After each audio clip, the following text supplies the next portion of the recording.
the script now. Don't get me started. All right? I had to wait another 5 minutes. Y'all would have saw me bust through that thing over there. I'm ready to go. Thank you, Bridget Vincent, for that wonderful introduction. Good evening, ladies and gentlemen, federal, state, and local officials, honored guests, and friends.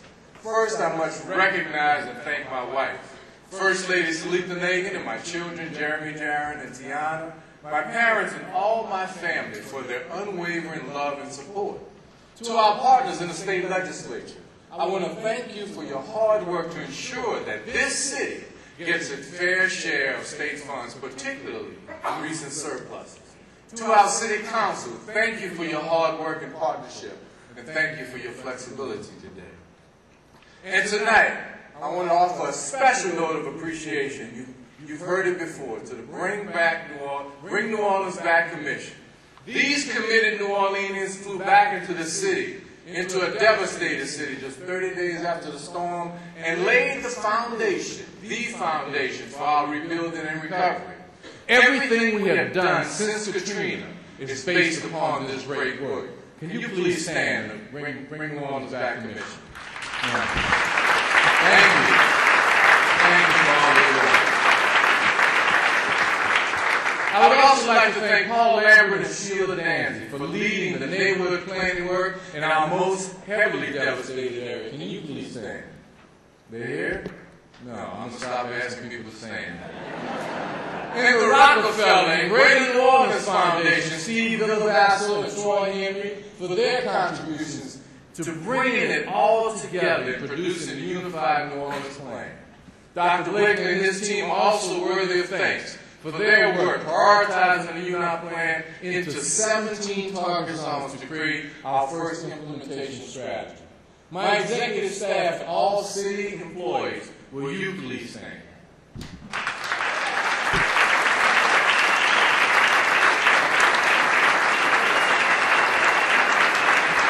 Thank you. Thank you for staying the course.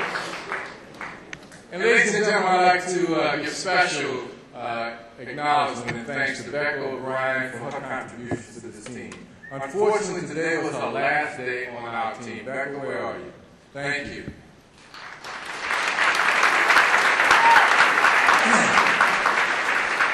And tonight, we honor Nicola Cotton, Thelonious Duke, and Tommy Felix, who I paid my respects this morning at the funeral, our recently fallen law enforcement officers. And to those we know and those we've never met, to the thousands of volunteers who cared enough to come back and help New Orleans rebuild. Merci beaucoup. Thank you very much. And finally, to the true spirit of New Orleans, you, its people. To all those living in this bowl of a city, those who never left, the transplants, the newcomers, the migrant workers, those still in Texas, Alabama, California, and elsewhere, we are still one New Orleans. Now let me take one brief moment before I get into the crust of my speech to remind everyone that hurricane season starts this Sunday. You need a plan, a personal plan, for yourself reinventing ourselves in recovery. And most of you see it. In recent surveys, 56% of you said the city of New Orleans is moving in the right direction, but only 23% saying they think it's off track. In another study, 7 out of 10 of you said you are hopeful about our future. 2 weeks ago, I spoke to the American Association of Public Opinion Researchers, the nation's leading survey scientists, at their annual conference right here in New Orleans. They were amazed at how we have progressed. They were stunned that we had come from less than 50% of our people wanting to return after Katrina to now 70% now are hopeful for our future. Unfortunately, they do what scientists do. They've reduced us to a 3-letter acronym. They call us CAPS now. Katrina-affected people. Go figure. But you know the truth. We are amazing. We are an amazing, smart, resilient people. And most of us feel good about reinventing ourselves in recovery. And for good reason. We've already hosted 7 major events this year. Our tax base is strong at 97% of pre-Katrina levels. Money Magazine rates our real estate market the 6th fastest growing in the country when other big cities are struggling. Job growth numbers are strong and getting stronger every day. Our city's unemployment rate is near historic lows at only 3%. 80,000 volunteers have passed through the city, and they fell in love with the city, and a strong percentage of them are relocating and actually buying homes. They took my advice and they're buying some dirt in New Orleans. Downtown occupancy, office occupancy are the highest they've been since the 70s oil and gas boom. And food journalist Tom Fitzmaurice said that there are 100 more restaurants than we had pre-Katrina. We are eating well and we're feeling better. That's New Orleans.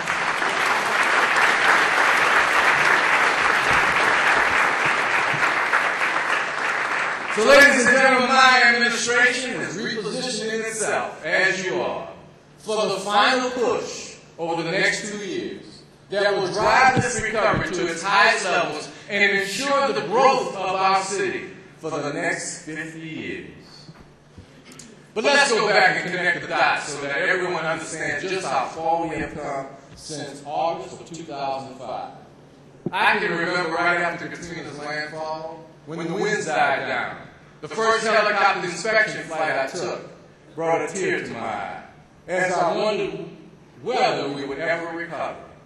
We flew toward the lake, over the 17th Street Canal, through Gentilly, New Orleans East, into the Lower Ninth Ward. I saw our city in a state of chaos and destruction, with many of our citizens stranded and struggling. And then that helicopter turned up the river, and just when I thought all was lost, we came upon the French Quarter in Tremé. I told that pilot to stop, and we hoovered right in front of Jackson Square. It looked like a postcard. It was absolutely beautiful. It had been spared. And at that point, ladies and gentlemen, I knew we would be okay. Some of the best advice I got in those early days was from Mayor Joe Riley of Charleston, South Carolina. He told me 2 critical things. He said the key to this recovery, Mr. Mayor, was to fully empower the people. He advised me to listen to the consultants and the so-called experts, but really hear the people. And I quote him, Mayor Riley said, "This recovery could be, will be, the most empowering moment in this city's history." And he also said the second thing, which I'll never forget.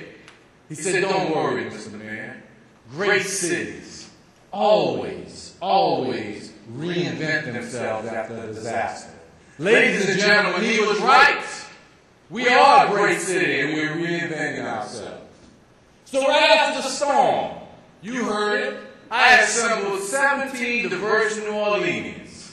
They were very diverse. And charged them with figuring out how to rebuild. We called them the Bring New Orleans Back Commission. We held over 173 town hall meetings that I will not, under any circumstances, let New Orleans die. I would start to rebuild our city.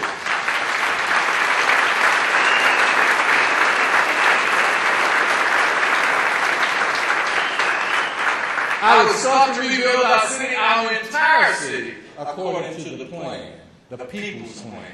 I have not stopped New Orleans, and I will not stop until my last day, the last minute, the last second in office, 2010.